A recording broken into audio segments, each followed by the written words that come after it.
Siz futbol fanatlari kanalidasiz. Eng so'nggi va eng ishonchli futbol yangiliklari bilan birga.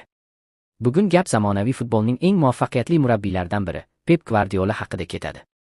Manbalarga ko'ra, Manchester City bosh murabbiyning murabbiylik faoliyatidagi eng katta va balki so'nggi orzusi ma'lum bo'ldi. U jahon chempionatida g'alaba qozonish. Gvardiola klub futbolida deyarli hamma narsani yutdi. 2016-yildan beri Cityni boshqarib, jamoa bilan 18 ta sovrinni qo'lga kiritdi.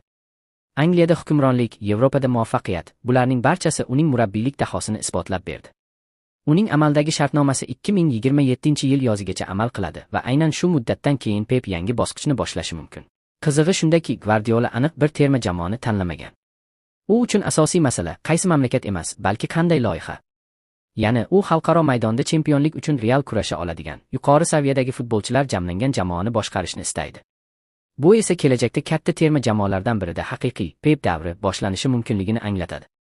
Eslatib o'tamiz, u Manchester City'dan oldin ham ikki gigant klub, Barselona va Bavariyada ishlagan va har ikki jamoada ham o'z izini qoldirgan.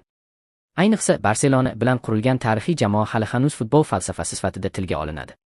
Endi savol tug'iladi, agar Pep terma jamoaga o'tsa, qaysi mamlakat bilan jahon chempionatini yutishi mumkin? Ispaniya, Angliya, balki butunlay boshqa futbol davlati. Bitta narsa aniq, agar Pep Gvardiola jahon chempionatini ham yutsa, u futbol tarixidagi eng buyuk murabbiy maqomini deyarli muhrlab qo'yadi. Fikringizni izohlarda yozing. Pep qaysi terma jamoaga mos?